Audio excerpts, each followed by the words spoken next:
desarrollo. Recording is on. ¿No? Perdón, A hubo ver. una cuestión tecnológica, ya empecé a grabar de nuevo. Va. Si quieren paso, me voy a mover hacia el siguiente proyecto, nada más para, bueno, me voy a saltar justo para pasar a otra parte un poquito que creo que se vincula un poco con lo que estamos platicando, ¿no? Entonces, aquí ya estoy un poquito hablando de otro de los pilares de mi trabajo que tiene que ver con la cartografía y que tiene que ver con el territorio, ¿no? Y quería mostrarles este proyecto que se llama La guerra no es contra el narco, es contra la gente, ¿no? Y justo es tal cual un proyecto de cartografía crítica que realicé en conjunto con una serie de periodistas en Morelos, ¿no? Y quería enseñarles esto un poco justo tratando de vincularlo con lo que les estaba platicando de, bueno, qué significa desarrollar tecnología en otros contextos, ¿no? Como en el contexto de activismo, en el contexto, por ejemplo, en este caso específico de periodismo, ¿no? Aquí, básicamente, ¿cuál era un poco como el reto o la pregunta, ¿no? Yo para este proyecto entré en contacto con una serie de periodistas, ¿no? Y yo un poco lo que al principio quería justamente era como crear una cartografía de la violencia, de la violencia en Morelos, ¿no? Y lo que ellos me contaron fue como de, mira, no existen bases de datos en Morelos, lo poco que hay, o sea, no está organizado ni está centralizado. No, segundo, lo poco que hay no es accesible y lo que es accesible en realidad está así como en una caja de archivo, así como de estas viejitas y probablemente en un edificio, en el edificio viejo de gobierno que ya se inundó. Entonces, si tú pides cualquier cosa, te van a decir como, uy, no se puede acceder porque está en una caja mojada ahí en el sótano. Entonces, lo más actualizado, y esto es importante, lo más actualizado que había en términos de violencia, en realidad lo tenían los periodistas y lo tenían a partir de un ejercicio muy intuitivo que ellos habían hecho, como, o sea, dándose cuenta justo de este vacío que existía en torno a información, ¿no? Ellos dicen, vamos a organizar en un Excel, tal cual, así como en una hoja de Excel, según nuestro propio trabajo.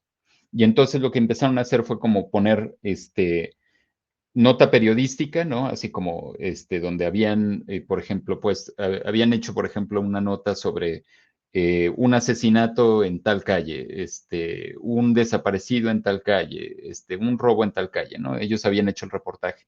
Y entonces empezaron a organizar esa información tal cual en un Excel, donde ponían la nota periodística, la fecha en la cual había pasado, la localización en la cual había pasado, ¿no? Entonces me dijeron, nosotros ya hicimos ese trabajo.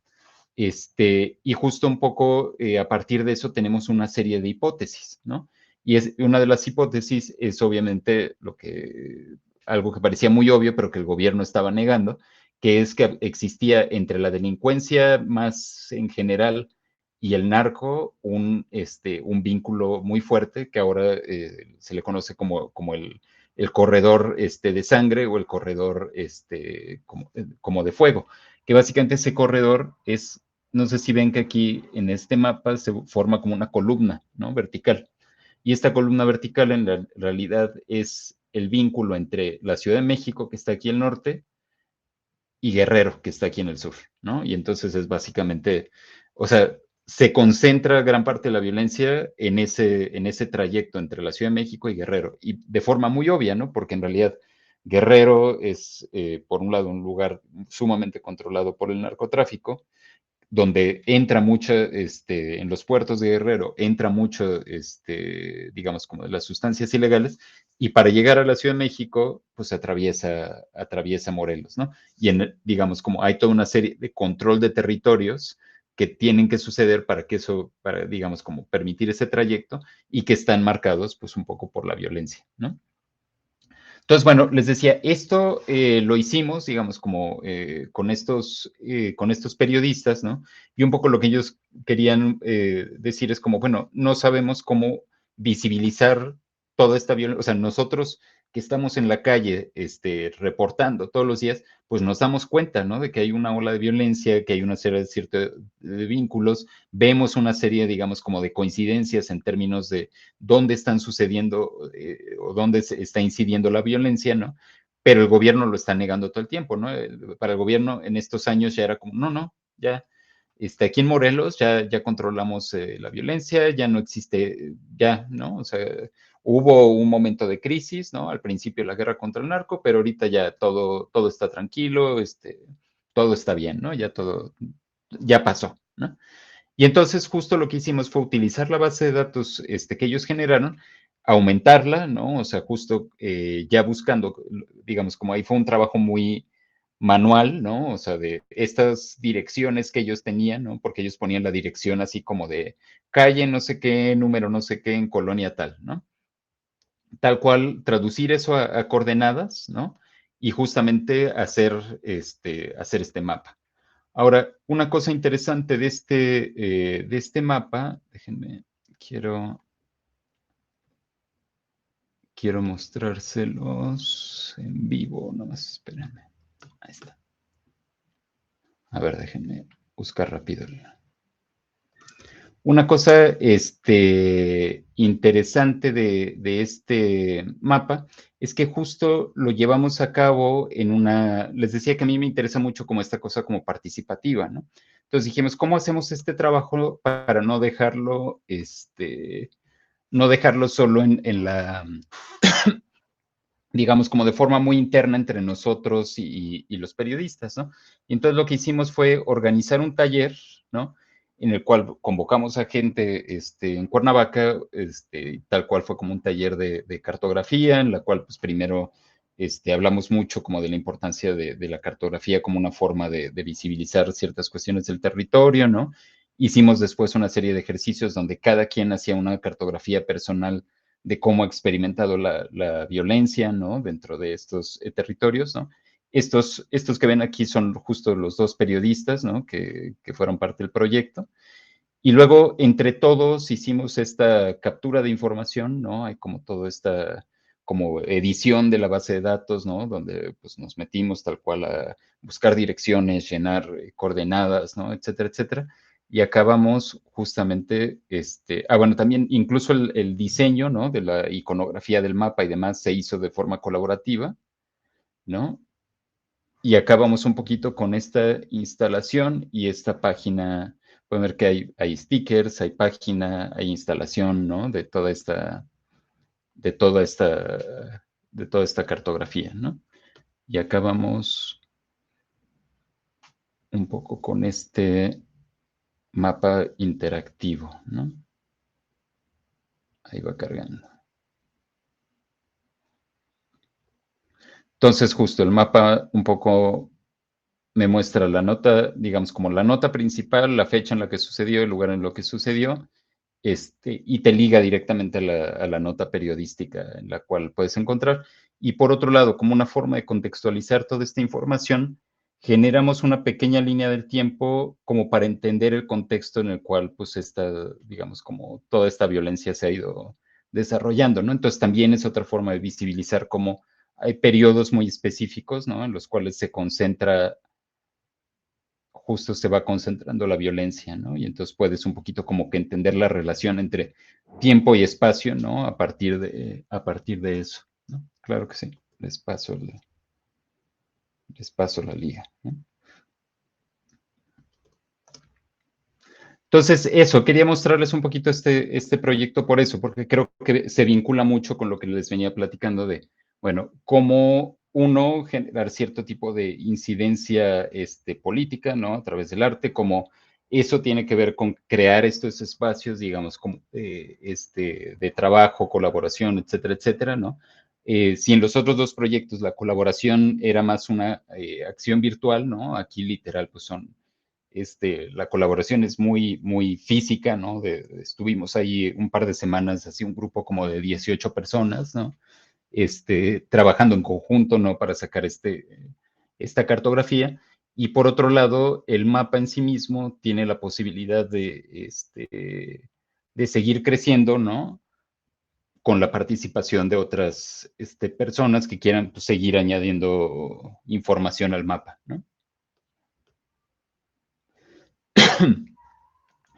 No sé si sobre este proyecto tengan algún comentario, pregunta.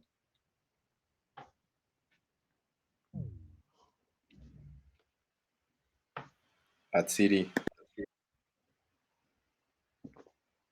No, no, no, estoy, muy conmovida, más bien, pero, todo bien. O sea, estoy revisando el link y demás, los links que mandó. Porque yo recuerdo que hay este corredor entre eh, cuando vienes de Toluca hacia Cuernavaca sin pasar por la Ciudad de México, que es puro bosque, que es muy bonito, que es súper Ujú, peligroso, ¿no? Que se ujú. ubica también en este corredor que estás aquí, que se está reflejando en este mapa. Sí, justo, ¿no? O sea, parte de ese corredor también pueden ver que hay dos zonas, ¿no? O sea, este es el principal y luego hay otras zonas justo que generan otro tipo de corredores y justo que tienen que ver siempre con esa lógica, ¿no? O sea, de cómo el territorio va siendo como ocupado, ¿no? Por este tipo pues sí, de grupos de crimen organizado y cómo eso se refleja no solo en el tránsito de las drogas, ¿no? Sino con todo otro tipo de incidencias, de desaparición, de asesinatos, etcétera, etcétera, ¿no? Entonces, bueno, un poco lo que buscábamos con este proyecto era eso, ¿no? Darle, apoyar un poco a la tarea que es súper importante que están haciendo los periodistas, ¿no? Y visibilizar este tipo de fenómenos, ¿no? Sí, por favor. Bueno, y por ejemplo, este proyecto, tanto como el anterior, el de las voces, están planeados para funcionar permanentemente, digamos, es decir, no tienen un término, sino que la página va a continuar ahí para que se siga actualizando cotidianamente, por así decirlo. Sí, esa es un poquito la intención. O sea, digamos, como permanentemente es una palabra fuerte, ¿no? Porque bueno, claro, estas tecnologías siempre, o sea, no sé, tienen cierta vida natural pues en algún momento tal vez ya no podemos pagar el servidor y simplemente desaparecen o se vuelven parte de algún archivo, de alguna cosa, no sé, ¿no? Pero sí la intención es que en realidad pues sí son proyectos a largo plazo, ¿no? En los cuales existen como proyecto, pero también como plataforma, y como plataforma justamente permiten este tipo de temporalidades extendidas en las cuales la gente puede seguir participando y además, una cosa que nos hemos dado cuenta es que son proyectos que tienen como picos de intensidad y luego como que descansan, ¿no? O sea, por ejemplo, como que hay momentos en los cuales el fenómeno de desaparición forzada se vuelve muy visible y de repente, pues, yo qué sé, porque aparece en Google o lo que sea la página, ¿no? Tenemos picos de actividad, ¿no? Y de repente, cuando no está tan visible dentro del panorama político, como que las páginas descansan, ¿no? O sea, como que de ya no hay tantas participaciones este mes, por ejemplo, ¿no?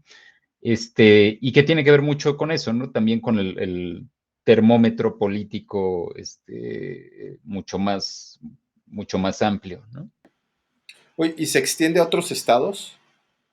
Eso no. Este mapa no. Este solo con Morelos, ¿no? Pero, digamos, el mismo sistema se podría implementar o sea, como ya hay todo un desarrollo, en realidad se podría implementar relativamente fácil para, Ya. para otros estados. Y con las colectivas de buscadoras. Eso. Específicamente con ellas no hemos colaborado. Estamos buscando justo para otro proyecto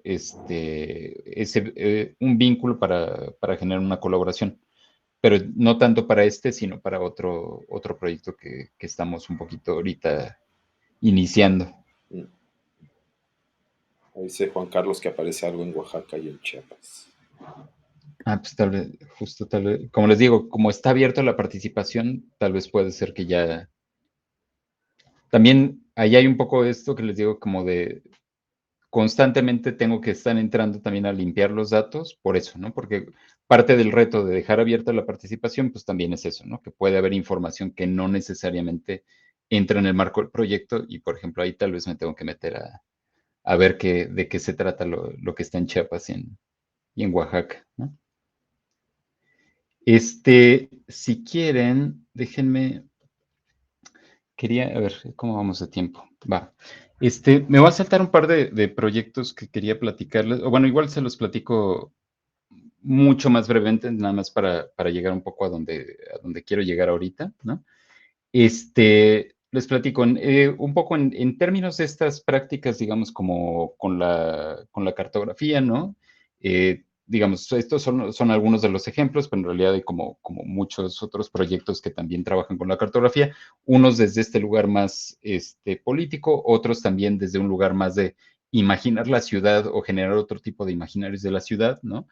Aquí este proyecto que tengo ahorita en pantalla fue un ejercicio justo por crear una geografía imaginada, por así decirlo, de la ciudad de Cuernavaca, ¿no? En torno a una novela que habla de una Cuernavaca imaginada, que es esta novela de Bajo el Volcán, ¿no? De Malcolm Lowry. Entonces, en esa novela, él inventa una ciudad que se llama Cuauhnáhuac, que está inspirada completamente en Cuernavaca, simplemente él como que cambia los nombres, ¿no? De los espacios reales de Cuernavaca, y entonces es y no es Cuernavaca, ¿no? Y en este proyecto, lo que me interesaba mucho era como juxtaponer esas dos geografías, pero también para justo utilizar las figuras simbólicas, ¿no? De esa Cuernavaca imaginada, ¿no? O de esa geografía imaginada, para interpretar la geografía real, ¿no? Entonces, ahorita les digo un poquito esos ejemplos. Este es un mapa básicamente de la Cuernavaca de aquellos tiempos, de cuando se escribió la novela, y un poco la idea era reimaginar estos espacios, ¿no? Pero justo para vincularlos con una historia de la ciudad que de alguna manera nos permitía, pues sí, generar otro tipo de imaginarios de la misma, ¿no? Entonces, aquí creo que uno de los escenarios más logrados, ¿no? Es la barranca, y porque en la novela de Bajo el Volcán, la barranca es como tiene una personalidad muy fuerte porque en alguna parte dice como, es la ciudad tragándose a sus hijos, ¿no? O sea, habla de la barranca como el estómago de creo que utiliza la palabra un Moloch, ¿no? Como Moloch es como este monstruo mitológico, ¿no? Y dice como la barranca es este lugar fétido, es este lugar de aguas sucias, ¿no? Es este lugar, pero al mismo tiempo es este lugar como de una naturaleza salvaje que constantemente se está tragando a sus hijos, ¿no? Entonces, para mí esa imagen literaria era como muy fuerte para pensar justamente en la Cuernavaca actual, ¿no? O sea, este vínculo temporal, es decir, como claro, o sea, es una ciudad que a través de la violencia, la desaparición, etcétera, etcétera, literal se está tragando, a sus hijos, ¿no? Entonces, utilizando ese tipo de imágenes literarias, ¿no? Creé esta serie, digamos, esta es una aproximación a la cartografía muy distinta porque es crear estos espacios ya no como puntos referenciales, ¿no? Sino más bien, digamos, como espacios simbólicos, ¿no? O como paisajes simbólicos hasta cierto punto, ¿no? Entonces, lo que va haciendo esto es, a partir de estos espacios simbólicos, ¿no? Vamos creando una lectura donde se yuxtapone la ciudad real, o sea, todo esto que vemos como imagen literal, es un fotocollage hecho de fotografías históricas reales de las barrancas de Cuernavaca, ¿no? Se va mezclando justo con pasajes de la novela, ¿no? De la novela de Bajo el Volcán, y con ciertas interacciones que nos permiten, aquí en este caso, por ejemplo, vamos entrando, ¿no? Literal a las entrañas a las entrañas de este Moloch, ¿no? Este monstruo que se traga a sus hijos. Y cuando entramos a las entrañas de este monstruo, lo que nos encontramos, pues básicamente es una imagen que recuperamos de un episodio histórico, ¿no? De Cuernavaca, que dio hasta cierto punto, es uno de los hitos digamos, como de esta historia de violencia de los últimos años, en los cuales dos personas aparecieron colgadas de un puente, ¿no? Enfrente de una plaza comercial muy popular en Cuernavaca, ¿no? Donde, pues justo, ¿no? Fue ese momento muy de irrupción porque la gente de clase alta, ¿no? Decía como, bueno, pues la violencia es algo invisible para mí porque es algo que pasa en esos barrios pobres de allá, ¿no? De las lomas y tal, ¿no?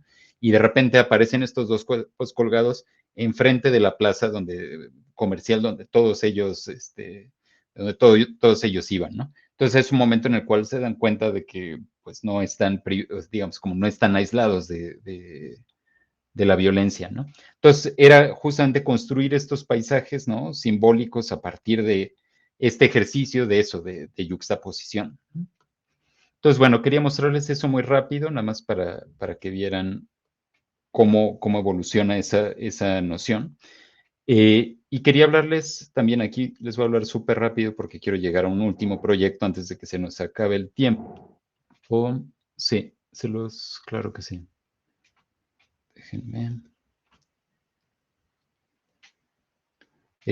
La página tiene sonido, les recomiendo no abrirla ahorita porque más bien se les va a disparar el sonido, cuando la abran, ¿no? Pero bueno, ahorita, para que no se nos acabe el tiempo, les quería hablar un poquito de esta otra parte de mi práctica, que les decía era un poco esta idea de apropiación crítica de la tecnología, y les contaba que mucho de esta línea de mi trabajo tiene que ver con pensar justo cómo transformamos los discursos sobre la tecnología, los imaginarios, las estéticas sobre la tecnología, ¿no? Y las formas en las que nos organizamos alrededor de la tecnología. Entonces, mucho de esta práctica artística es un cruce, digamos, como entre la pedagogía y el arte, ¿no? En la cual mucho de lo que he hecho es como tratar de generar estos espacios de diálogo y co-creación, ¿no? A manera de seminarios, talleres, etcétera, que yo considero parte de mi práctica artística, es decir, no lo veo como una práctica académica, sino justo es sacar esas discusiones de los espacios normales de discursivos, es decir, como fuera de la academia, fuera de las universidades, fuera de las instituciones y llevarlo justo a otro tipo de espacios de diálogo, ¿no? Y con una serie de dinámicas que tienen mucho este espíritu como creativo, es decir, como aquí podemos hablar y reimaginar las cosas, ¿no? Entonces, por ejemplo, un ejemplo de ese tipo de espacios, ¿no? Que se llamó la Escuela de Computación Crítica, básicamente fue un tipo como de laboratorio que organizamos durante la pandemia, en el cual básicamente era como imagínenselo como una escuela de programación, o sea, la idea era que la gente aprendiera a programar, tal cual, pero aprendiera a programar críticamente, ¿no? Y eso, por ejemplo, significaba dos cosas. Uno, que la gente que convocamos para este taller eran en realidad periodistas y activistas, ¿no? O sea, no era totalmente abierto al público, ¿no? Tenías que mandar una carta de motivos y una serie de información que le pedíamos a los participantes, ¿no? E hicimos una selección donde todo el grupo en realidad participaba de esta serie de actividades, o sea, eran parte de algún grupo de activistas o era parte de algún medio alternativo, alguna cosa de ese tipo, ¿no? Y por otro lado, justo cruzábamos mucho esta cosa como te estoy enseñando a programar, pero te estoy mostrando todas las partes críticas, digamos, de cada una de las herramientas mientras hablamos de programación, ¿no? O sea, como desde criticar los lenguajes de programación, ¿por qué, por ejemplo, por qué son en inglés todos, ¿no? ¿Por qué utilizan cierto tipo de ontologías en torno a los objetos, ¿no? ¿Por qué, no sé, son ejemplos, ¿no?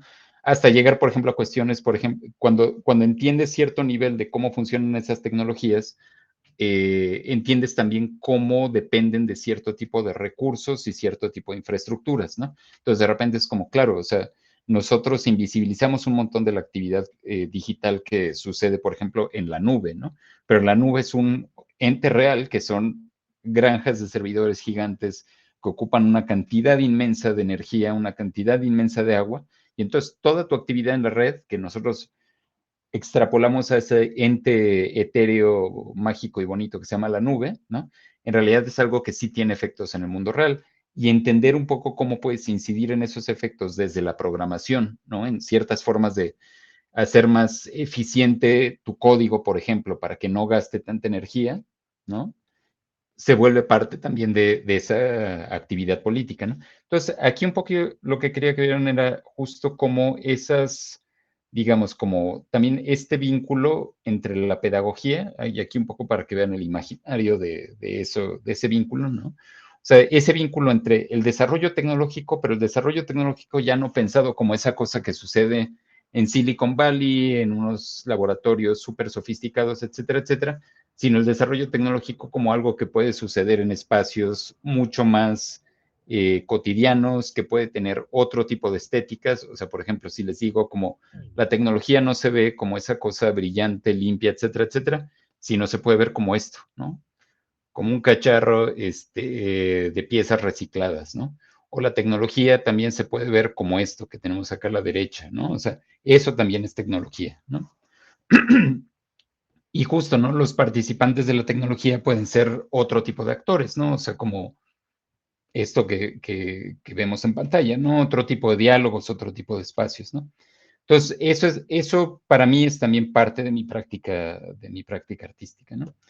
Y quiero terminar nada más platicándoles un poco como de dónde está mi práctica actual, ¿no? O sea, que tiene que ver con una nueva línea de trabajo que he ido desarrollando los últimos años alrededor justo de pensar la materialidad de la tecnología y que tiene que ver un poco con lo que ya les decía ahorita, por ejemplo, de la metáfora de la nube, ¿no? O sea, como cuando hablamos de la materialidad de la tecnología, básicamente, como es, la tecnología se nos presenta siempre como una caja cerrada, ¿no?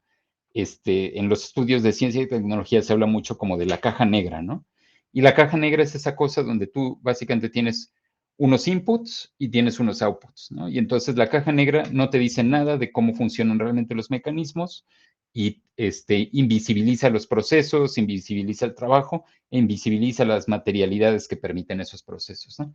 Pero si nosotros abrimos esos procesos, nos vamos a dar cuenta, uno, de que las tecnologías digitales son voraces en términos materiales, ¿no? O sea, es decir, ocupan muchísima energía, ocupan muchísimos minerales, ocupan muchísimo trabajo que nosotros no vemos. Hay trabajo precarizado muy, muy fuerte detrás de la tecnología, ¿no? Y hablar justamente de la materialidad de la tecnología tiene que ver con visibilizar ese tipo de procesos, ¿no? Entonces les voy a platicar de un proyecto que se llama No Quiero Oro ni Quiero Plata, que lo hice en conjunto con otro colectivo que se llama Tres, ¿no? Que ellos trabajan justamente con la basura. O sea, todo su trabajo gira en torno a la basura. Y entonces de repente ellos habíamos tenido ya algunas colaboraciones anteriores y entonces para este proyecto se acercaron y me dijeron como, queremos trabajar con basura tecnológica, ¿no? Queremos un poco ver qué podemos hacer con eso, ¿no?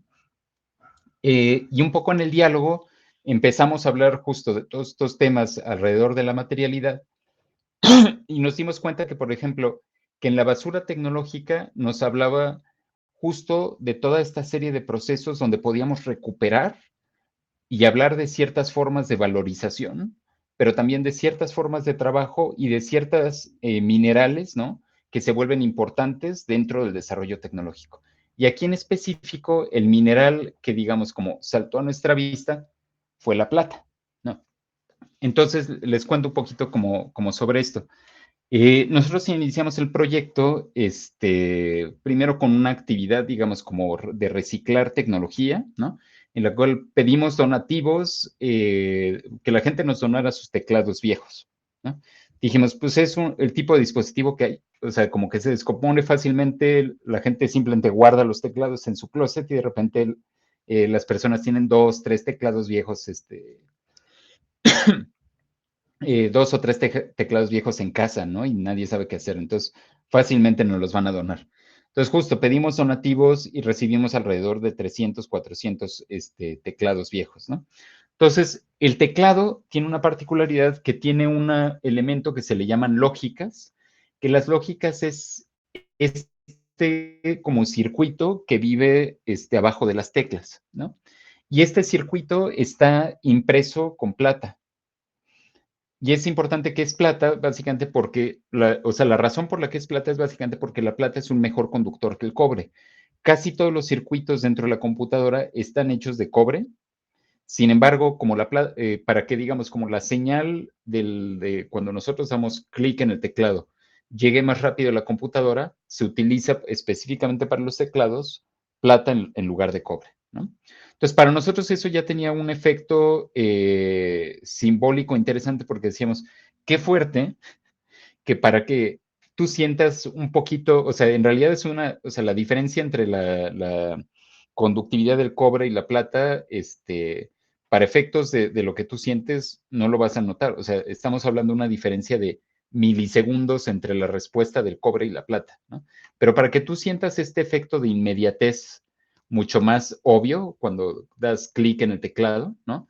Pues vamos a meter plata, ¿no? Entonces, eso ya te habla mucho, justo lo que les decía, de esa voracidad del desarrollo tecnológico, donde de repente es como, pues para tener esa cosa que la verdad que ni notas, vamos a empezar a extraer plata, ¿no? Pero otra cosa que nos parecía muy interesante de la plata es justo como empezamos a revisar los valores históricos de la plata y veíamos como, digamos, como durante los 3 siglos de la colonia, la plata básicamente es el centro de la economía mundial, es el centro de la economía y del desarrollo tecnológico en México, es decir, todos los 3 siglos de la colonia, desde 1500 hasta 1800, la plata tiene una importancia fuertísima en todo eso, ¿no? Y de repente vemos en el siglo XIX y XX empezamos a ver un decrecimiento del valor de la plata en términos económicos. Y hacia finales del siglo XX, más o menos en 1980 y algo, empieza de repente a revalorizarse. Pero esta vez el valor de la plata está completamente vinculado justamente con el desarrollo tecnológico. O sea, los principal consumidor de minerales en la actualidad ya no es, por ejemplo, ni la fabricación de autos, ni la joyería, o sea, la plata la asociamos mucho, por ejemplo, como que dices, extrajeron plata y nos imaginamos que todo es como Tasco, ¿no? O sea, como de que, pues la han utilizado la joyería o cosas de ese tipo. La realidad es que ahora la plata, el mayor consumo es justamente para la fabricación de diferentes dispositivos tecnológicos, ¿no? Entonces, ahí había un vínculo que nos parecía también sumamente potente e interesante, ¿no? Entonces, justo, les decía, empezamos por aquí, ¿no? Hicimos como todo un trabajo de desbaratar estos teclados y extraer las lógicas, ¿no? Y fue una clase como de performance que de hecho hicimos como en vivo, lo transmitimos por Instagram, ¿no? Así para que la gente nos viera desarmando los teclados, ¿no? Y fueron más o menos como para desarmar los 300 y cacho teclados, fueron más o menos unas 8 horas de trabajo. Entonces, en la cual pues fue 8 horas continuas de estar así desarmando, desatornillando, quitando cables, etcétera, etcétera, ¿no? Y todo un poco para recuperar esto. Después recuperamos, les decía, las lógicas de la plata. Después hubo un segundo proceso que también fue como muy interesante de entender cómo recuperar la plata en sí mismo, pues pasaba por toda una serie de procesos de laboratorio, ¿no? Que básicamente es con ácido barrer la plata digamos, como de su soporte plástico. Una vez que esos ácidos ya recuperaron todos los minerales, digamos, como los vas purificando a través de varias pasadas por agua, ¿no? Acabas básicamente con sales de plata y después estas sales de plata, pues, pues básicamente se ponen a alta temperatura para acabar, digamos, como una pepita de plata, ¿no? Y entonces, a partir de esa pepita de plata, nosotros decíamos, bueno, ahora ya hicimos todo este proceso de recuperación, queremos hablar de todos estos temas que tienen que ver con la tecnología, con la minería, con cómo estas actividades están sumamente cruzadas, y empezamos un poco a explorar justo los efectos de la minería. Y a partir de eso decidimos que el dispositivo artístico que queríamos construir era una moneda, ¿no? Entonces, el diseño de la moneda, pues básicamente fue esto, ¿no? En una cara pusimos a 4 presidentes de México que han intervenido en la ley minera, ¿no? En la redacción de la ley minera. Entonces teníamos a Salinas, a Fox, a Peña Nieto y a Calderón, ¿no? Y en el reverso hicimos este diseño donde era como un paisaje como de estas minas a cielo abierto que si han visto estas imágenes, pues son brutales porque literalmente son boquetes así de tierra que, como excavados, ¿no? Y destruyendo como estos paisajes. Y pusimos esta frase, ¿no? De Galeano, de las venas abiertas de América Latina, que dice, la economía necesita la plata como los pulmones necesitan al aire, ¿no? Y un poco que hace referencia justo a cómo muchos digamos, como de las estructuras coloniales, tanto el pasado como actuales, ¿no? Han tenido a la plata en el centro de muchas de sus actividades, ¿no? Entonces, bueno, diseñamos esta moneda, hubo un proceso de fabricación que pasó por primero imprimirla en 3D, esta impresión en 3D después se llevó a cera y finalmente lo fundimos y creamos esta moneda, ¿no? Entonces, la instalación final se ve un poquito como esto, ¿no? O sea, esta es la instalación donde lo que hicimos fue como montar todos los teclados que utilizamos para la creación de la moneda. Pusimos la moneda en el centro, ¿no? Muy como un objeto, justo para darle esta presencia, como si fuera un objeto precioso y que lo vieras y está iluminado por todos lados y demás. Pusimos un video en el cual vemos todo el proceso, digamos, como desde el desarmado de los teclados hasta el fundido, ¿no? Un poco lo que les mostré ahorita como stills de ese video.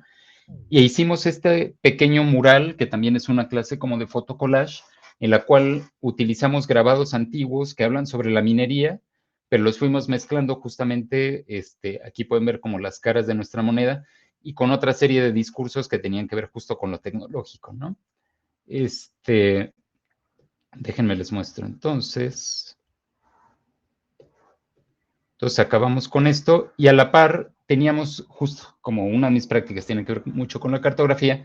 A la par, bueno, hicimos esta cartografía en la cual en la misma instalación poníamos este mapa en la que se explora dónde están las principales minas de plata en México, a quién pertenecen esas mineras, porque parte de un poco de la crítica a la ley minera es básicamente que a partir de una serie de huecos legales en la Constitución, permitió la entrada y la extracción de minerales por parte de mineras extranjeras, pero además en términos que son absolutamente absurdos económicamente para México. O sea, básicamente las mineras, por lo menos en la versión actual de la ley minera, porque acaba de haber una reforma, ¿no? Hace meses, ¿no?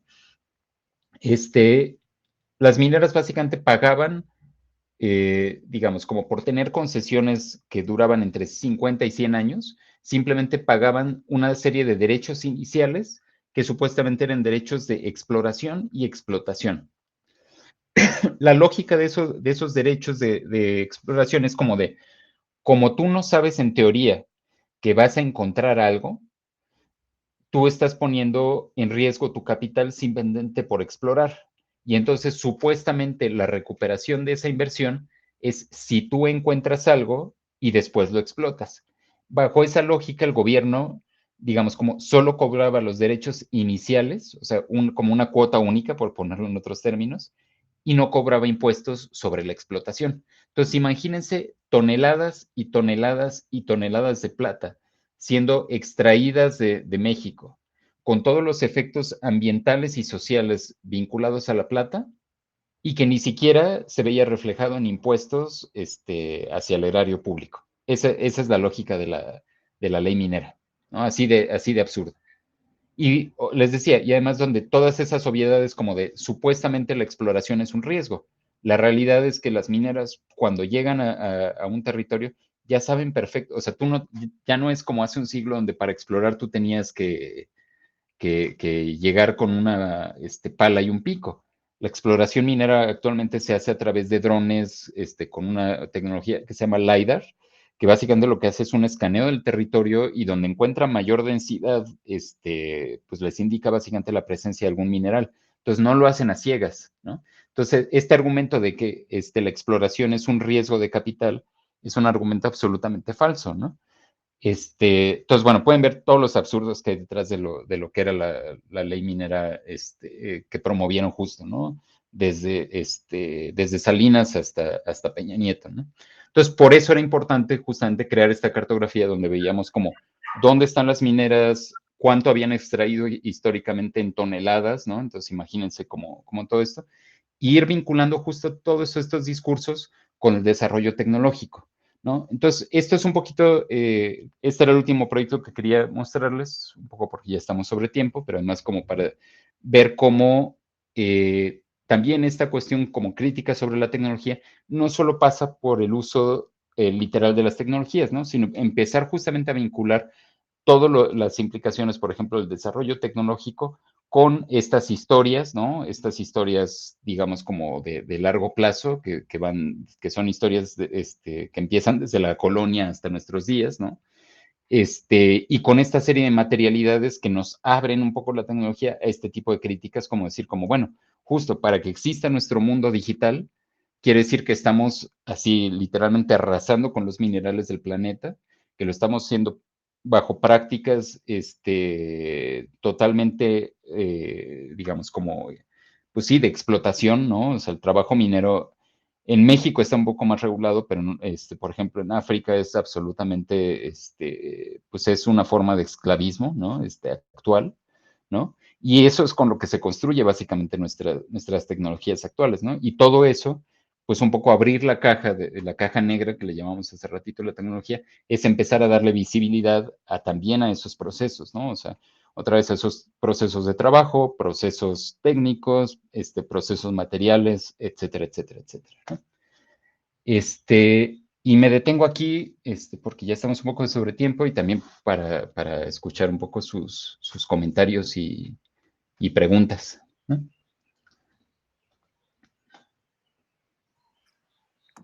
Pues sí, me duele mucho el saqueo que se está haciendo en México por parte de los canadienses y tocar ese punto sí me parece importante. No solamente en México, ¿eh? En América Latina, los canadienses andan por todos lados saqueando recursos, oro y plata y demás minerales. Pero en México, a pesar de ser, me parece, el primer productor mundial de plata, Sí, pues no nos pertenece ni le sacamos. exacto. Sí, eso es totalmente cierto. Somos desde hace, o sea, históricamente y en los últimos varias décadas, ¿no? O sea, somos el primer productor mundial de plata y eso no se ve reflejado en lo absoluto, en la economía de México. Y como les decía, eso no es casual, es un efecto literal de una ley que lo estableció, ¿no? O sea, que estableció básicamente que las mineras no pagan absolutamente ningún impuesto sobre todo lo que extraen y producen. Pero además hay todo, o sea, a mí lo que me interesa mucho es como empezar a trazar estas redes, ¿no? De relaciones, o sea, están las mineras, ¿no? Y creo que hay mucho trabajo artístico en torno a la crítica a la minería, ¿no? Pero las mineras tienen efectos ambientales, ¿no? Que no son solo el boquete que hacen en la tierra, ¿no? Sino la contaminación de ríos, la contaminación del aire, etcétera, etcétera. Pero además tienen efectos también en esto que veíamos, por ejemplo, de los vínculos con el crimen organizado, porque muchas de estas mineras, la forma en la cual se protegen de la protesta, de la organización de los mineros, etcétera, etcétera, es básicamente aliándose con el crimen organizado y, o sea, justo ahorita la, el, el estado con mayor percepción de violencia de todo el país en los últimos años es Zacatecas. Y uno diría como, bueno, si todo tiene que ver con las drogas, ¿por qué Zacatecas, que no es un estado productor de drogas, es el lugar con mayor percepción de violencia de todo el país? Y en realidad tiene que ver con que Zacatecas es el primer productor de plata del país, ¿no? Entonces, ahí es donde justo también vinculamos el crimen organizado, ¿no? Con este otro tipo de actividades, ¿no? O sea, están completamente, pues eso, imbricadas, ¿no? Y el otro, digamos, como nexo que me interesa mucho, y porque ya vieron que todo mi trabajo tiene que ver con la tecnología, pues es decir, como, bueno, y eso, o sea, esos efectos climáticos de violencia, etcétera, etcétera, tienen un vínculo directo con el desarrollo tecnológico, porque la razón por la cual en este momento la plata vale tanto es porque se utiliza en la fabricación digital, ¿no? O sea, entonces ahí es donde son esos el tipo de vínculos, ¿no? Que estoy buscando un poco trazar a partir de este tipo de trabajos, ¿no?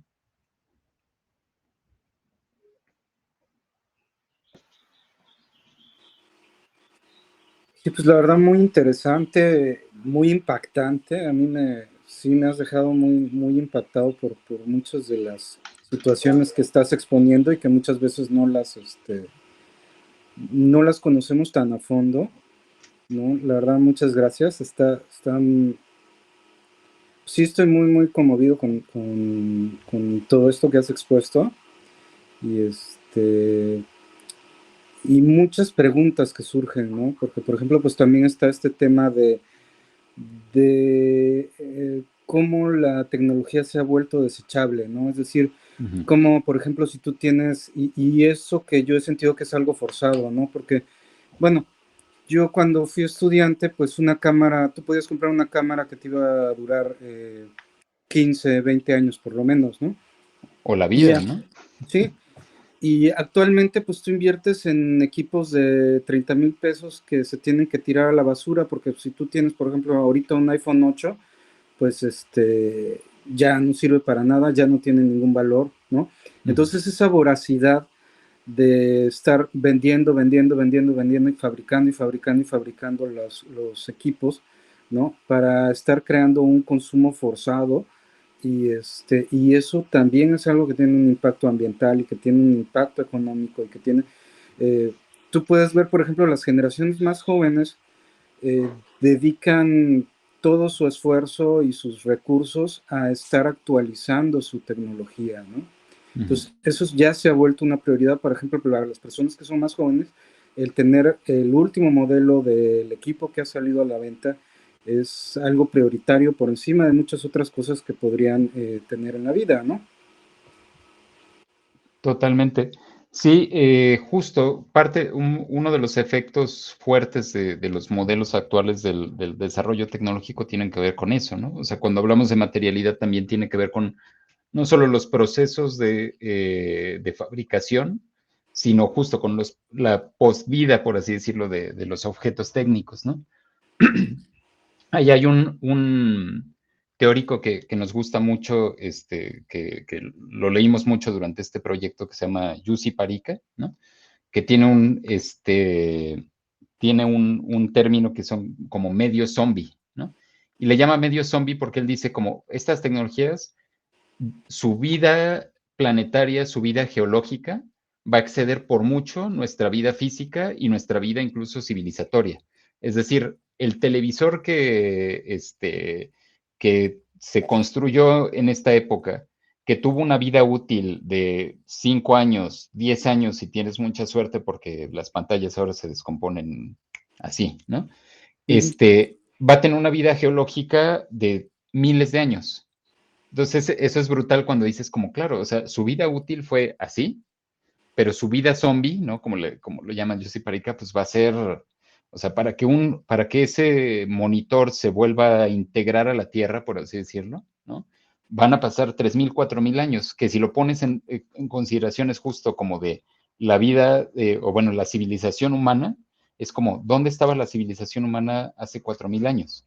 Entonces, pensar que estamos fabricando cosas que van a exceder por mucho no solo nuestra vida física, sino probablemente incluso a la existencia humana o a la civilización humana, es brutal, ¿no? Entonces, justo, parte también digamos, como este trabajo es empezar a pensar ese tipo de temporalidades extendidas, ¿no? Como les decía, aquí, en este proyecto muy específicamente, hablamos de esta temporalidad extendida desde la colonia hasta la actualidad, ¿no? O sea, como la plata como este vinculante histórico que decimos como, claro, o sea, estuvo en el centro del desarrollo tecnológico y económico de la colonia, pero ahora vuelve a estar en el centro, digamos, de una actividad extractiva, ¿no?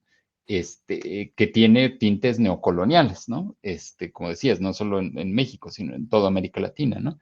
Pero entonces, ¿cómo todo eso se vincula justo con toda una lógica actual de la forma en la cual desarrollamos tecnología y que tiende hacia la chatarrización? Porque al final es eso, o sea, es como de extraigo toneladas de cosas para algo que va a tener una vida de 2 o 3 años, ¿no? Y entonces después vuelve a la tierra, pero ya en forma de chatarra, en la cual ya no es utilizable, ¿no? Y entonces ya es ahí, pues sí, ¿no? O sea, como estamos rellenando, seguro que vamos a volver a rellenar esos cerros que dejaron boquetes, pero esta vez de basura, ¿no? O sea, Sí, es sí es fuerte, absurdo, ¿no? Sí, es absurdo. completamente absurdo. Pero hay otra cosa que es bien importante, nada más para justo en esto que les decía, como de la importancia que tiene, por ejemplo, el arte de reimaginar procesos y reimaginar ciertas racionalidades. Aquí, así como les ponía el ejemplo de hace ratito, de qué pasa si imaginamos una tecnología lenta en vez de una rápida, aquí justo, ¿no? O sea, no es disparatado preguntarnos como de, ¿qué pasa si imaginamos una tecnología que está hecha para vivir eternamente, ¿no? O sea, no para vivir zombies, sino justo, y no es nada remoto, como dices. O sea, las cámaras fotográficas antigüitas, ¿no? O sea, yo la que utilicé cuando iba en la carrera era la del abuelo, ¿no? O sea, no era, o sea, es como la del abuelo que se la pasó al tío, que yo utilicé esa cámara cuando yo estudiaba artes visuales, ¿no? O sea, entonces, ¿cómo es que un dispositivo cruzó 3 generaciones? Y como dices, los dispositivos actuales ni siquiera se lo puedo pasar a mi primito menor, ¿no? O sea, no, o sea, ni siquiera puedo hacer ese tipo de transferencia, porque en los 2 años útiles que viva conmigo, ya después o se vuelve chatarra porque no sirve, o a nadie le interesa porque ya no tiene las especificaciones actuales por ejemplo, de calidad de píxeles, ¿no? O sea, ya, uy, no, ¿es de 4 megapíxeles tu cámara? No, pues, ¿qué pasó? ¿No? Entonces, por ejemplo, ahí también el arte interviene en decir como, bueno, ¿qué pasa si revalorizamos, por ejemplo, la baja definición como una forma de actualizar esos procesos de recuperación tecnológica, ¿no? O sea, como, pues hagamos solo imágenes de baja definición como un gesto político, decir, sí podemos seguir manteniendo usando estos dispositivos y no saltar hacia la siguiente gama de 20 megapíxeles, 40 megapíxeles, lo que siga, ¿no? O sea, como de, no sé si me explico un poco con eso. Sí, totalmente, porque sí, debe existir la tecnología o las formas de hacerlo, ¿no? Pero más bien las cosas están diseñadas para que sea así, ¿no? Para Totalmente. que se pongan en 2 años, 4 años. Exacto. Exacto. Sí, pues creo que ya le hemos quitado bastante tiempo a Leonardo. No sé si, creo que Conejo había levantado la mano. ¿Quiere hacer un comentario final para ir cerrando?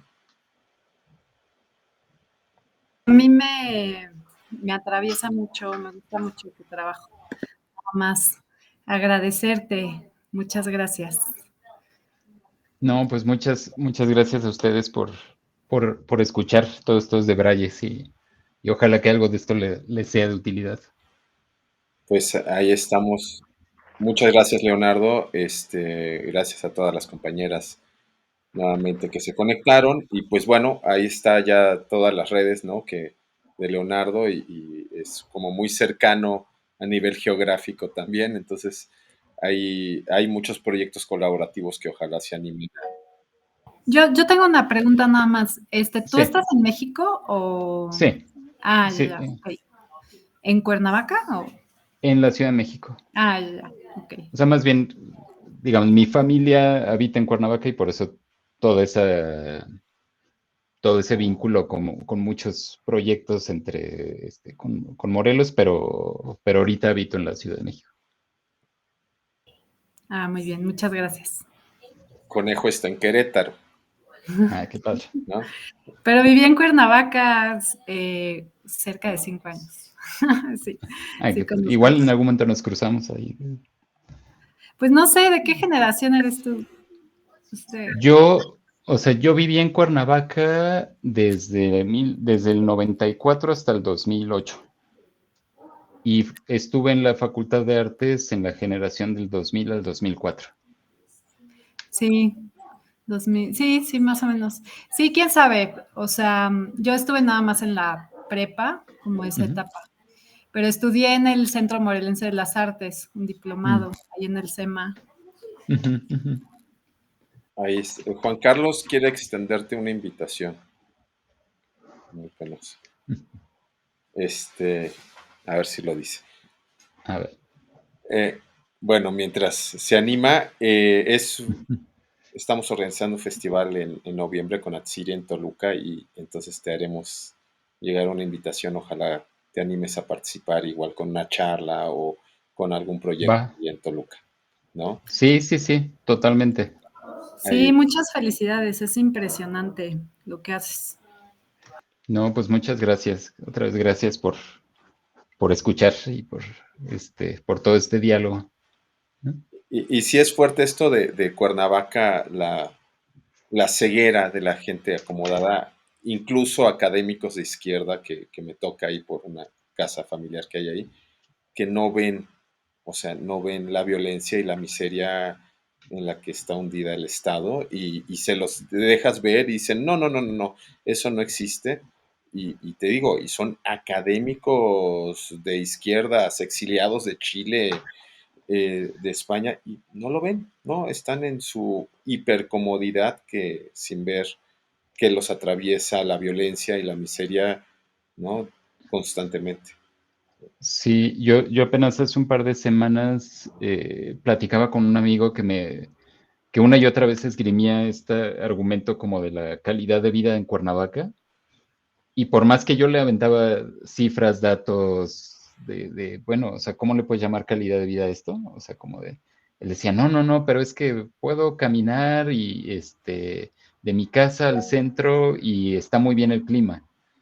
Y es como, claro, pero tú porque vives a 3 cuadras del centro, pero, o sea, es la ciudad con el segundo transporte público más caro del país. O sea, no puedes hablar de que, ¿sabes? Como No, esa experiencia. Ajá. aquí yo me Sí, no. aventé un pleitazo con unos exiliados chilenos, ya sabes, de las altas alcurnias de la Cuatro Transformación, porque votaron para invertir en un sistema de calefacción $500,000 de pesos. Yo les decía, es absurdo, el agua siempre ha sido fría en Morelos, dejémosla fría, y si quieren invertir eso y tirar dinero, pues hagamos una biblioteca pública. Estamos en medio de Jutepec, Morelos, o sea, salen del Sí, condominio y es la miseria total, ¿no? Abandonan cuerpos, todos los días lo vemos en las noticias, a 2 cuadras del condominio, a 3 cuadras, ¿no?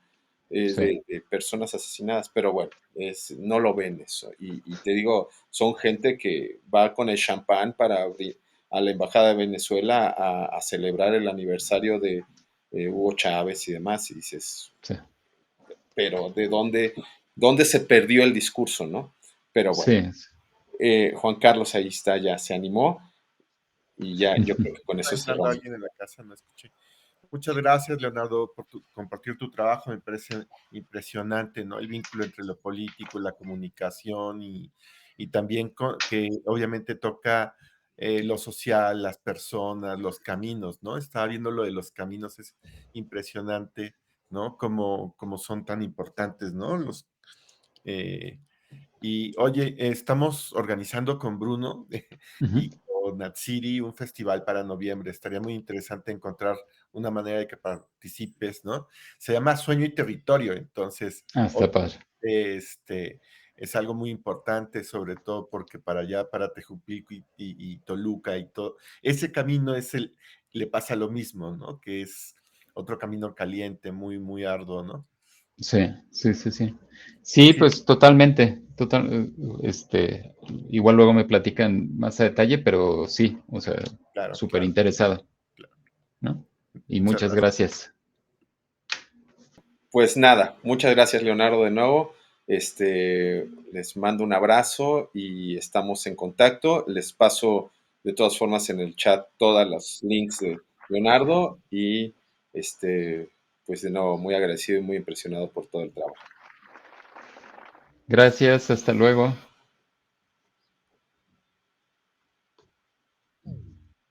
O sea, de gran-